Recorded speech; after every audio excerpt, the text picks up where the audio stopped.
Hey, what's going on everyone? Greg here, back with another video, this time on the Google Pixel 3 XL. A lot of you guys have been asking me to do a video on this after I made a video saying that it was a design failure, a design disaster. So let's get right into the video, let's talk about this phone and just using it for a brief 24 hours. So let's address the elephant in the room right away with this thing, and that is the big, ugly notch. I've seen reviewers say that once you actually get it in person, it's not a big deal.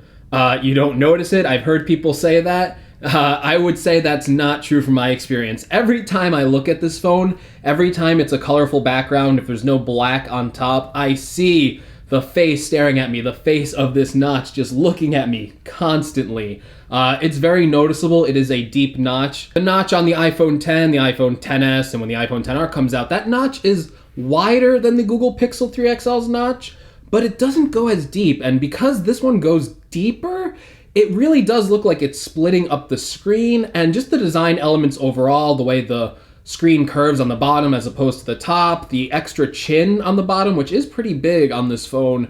The design elements are just all off. I really don't like the front of this phone. It just looks really bad. Also some other things, like when you're watching video, you get uneven black bars on each side. It just looks asymmetrical. It doesn't really look right when you're watching 16:9 video, and it's kind of a little bothersome to see that really big black bar on one side and a slimmer black bar where the notch is. Also notice that Google tends to not embrace the notch design. They try and hide it away in a lot of ways. So say you're browsing a website, they automatically put a black bar on the top of the notch, so it kind of looks like you have a slim bezel.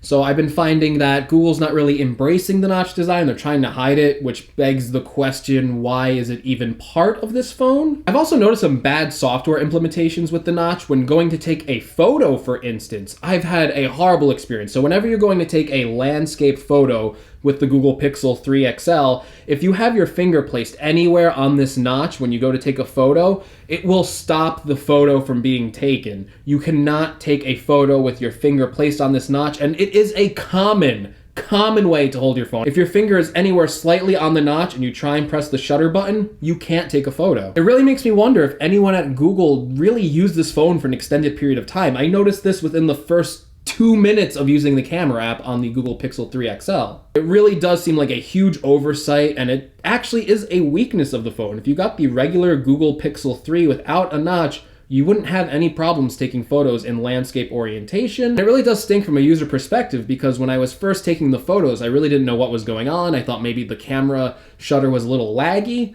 but it turns out I was just holding the phone the wrong way to take a photo. And if you pass that on to the average customer and they don't know what's going on, they might miss a lot of key shots, a lot of important shots that they're trying to get on the Google Pixel 3 XL. And that's just a really bad customer experience. I'm also not a fan of the way Android handles multitasking when doing the swipe up gestures similar to the iPhone 10. On Android P, they have these new swipe up gestures, and they're just not as fluid. The animations aren't as nice as the iPhone 10, and the same exact way you would go into multitasking view is actually the same way you bring up your app drawer in Android. So it's common to actually swipe up too fast or swipe up too much and trigger the app drawer into Android when all you really want to do is go into the multitasking view. I've always said with the iPhone 10 gesture styles, it almost feels like you're manipulating the app on the screen, like you can toss it around, throw it. It feels like you're actually interacting with the software on the screen. With the Google Pixel 3 XL, the swipe up, it's just not as nice. It just feels very static. The animations just aren't there. Let's get into some of the more positive things I liked. Video on the phone does look pretty good. The OLED screen seems to be a better screen. I believe the panels are actually supplied by Samsung this year as opposed to LG, which supplied the horrendous Google Pixel 2 XL panels last year that were blotchy, gray, really bad colors in them. That seems to be fixed with the Samsung panel on the Google Pixel 3 XL. You're not getting a blotchy screen, you're not getting bad gray uniformity, but I did find the colors right out of the box on some of the videos to be a little bit oversaturated. I know a lot of people like the oversaturated look, but I'm personally not a fan. I much prefer how the iPhone handles color accuracy, and just using the Google Pixel 3 XL, I found the default screen it ships with to be a little oversaturated. I believe you can change that in the settings though, so if that does bother you, I would recommend that. Another thing I really did actually like about the Google Pixel 3 XL was just the design and the way of this soft glass back. I know I've seen some people say it scratches easily and stuff like that. I haven't had any scratch problems yet. It might be the color, maybe the black shows the scratches a little easier. I have the white version here, but this glass feels really nice. It is really soft. And it does feel really nice in the hands. I do like this back. It creates a nice texture when gripping it, and overall just a really nice feeling back, and I like the coloring on this. This is a really nice white coloring on the back of the Google Pixel 3 XL. Actually, the back of the phone looks a lot better than the front of this phone. And the last thing I did like about this phone was the camera. There's been lots of people saying the Google Pixel 3 XL is a good camera, and overall from my short testing, I find that to be true. Now, it's not to say that I prefer every single picture taken out of the Google Pixel 3 XL. Sometimes I do prefer the XS Max camera, but overall a very good camera. It's very sharp. Google does a really good job with the HDR and balancing the shots and stuff like that, so I have been enjoying both the back and the front camera on the Google Pixel 3 XL. A lot of people say the main reason to get this phone is all about the camera, and I would say that it definitely holds up in my small little testing here. The phone actually has a really good camera on it. It does really good with just that single lens back camera, and the front-facing camera and the extra-wide selfie camera are both really good on this phone. Now, Google made a big deal about its front-firing speakers as well, and while they do get pretty loud, and I think they sound overall okay,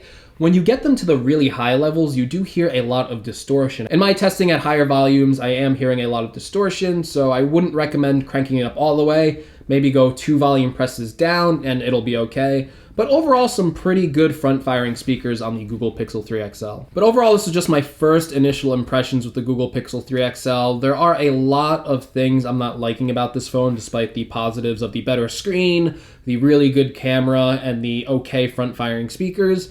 Just the overall software experience of using this notch, the problems it's been giving me when I'm trying to take photos, the way it uses the space in these top corners just aren't really that good. But so far there are some things to like. I definitely want to do some more testing with the phone, and I will be sure to give you guys an update in a later video. As always, guys, thanks for watching the video. If you liked it, make sure you give it a like. If you want to see more from my channel, make sure you hit that subscribe button. Let me know what you guys think of the Google Pixel 3 XL, if there's anything you guys want me to cover in a full review of this phone, or just your overall thoughts if you actually picked one up, or if you're going to pick up the Google Pixel 3. Let me know in the comments below. I'd love to hear that from you guys. And as always, guys, thank you for watching, and I will see you all in the next video. Take care, everyone.